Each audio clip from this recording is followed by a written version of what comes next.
Hi everybody, welcome to our video today on drivinglessonscork.ie. Just going to do a little video today on buying a second-hand car in Ireland.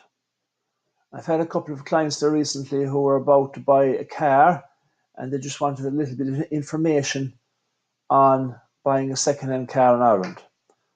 Well, first of all, I suppose you might want to look up what cars are available. So you can do that by looking up carzone.ie,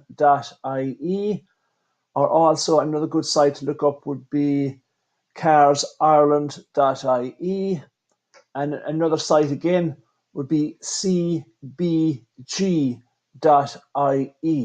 That's the Car Buyer's Guide. Now, whatever car you choose to buy, you want to make sure that you get good reliability of the car you purchase.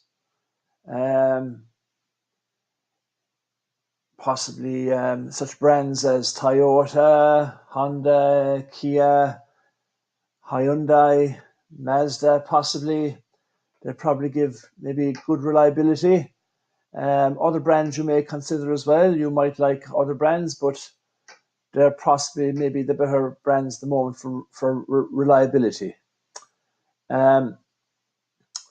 Now, next thing you might want to do is write down what you'd like in the car. Would you like such things as height adjustable driver's seat? Would you like such things as a front window heater, which doesn't come in every car? You have a back window heater in most cars, but you might not have a front window heater in some cars. It's very handy, especially when it's you're driving in wet weather to keep the front window clear. Or would you like such thing as Bluetooth in the car? In some of the older cars that are on the market at the moment, Bluetooth might not be standard in those cars. Again, that's a very handy thing if you like to have a chat when you're driving along. The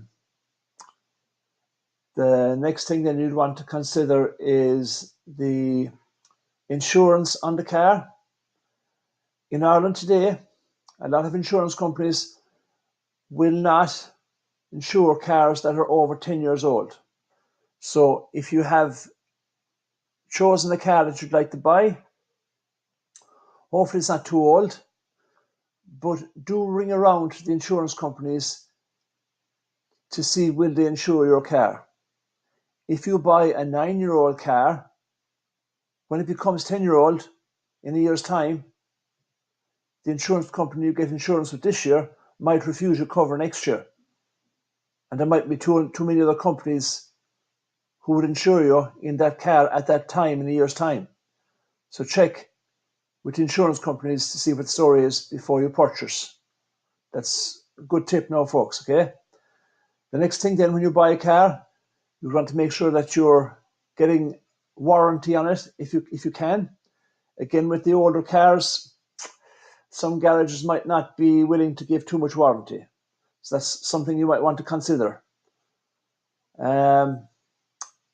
Then after that, if the car you choose might have a little bit of tax already prepaid on the car, it might not either. That's not a big thing when you're buying a second-hand car, but it could save you a couple of euros if you had a couple of months tax in the car. The most important thing is that when you're buying a second-hand car that's maybe 4 years plus, make sure that you have the NCT certificate on it. That's the National Car Test Certificate. That means the car was tested by the government services and that it's of reasonable quality before you buy the car.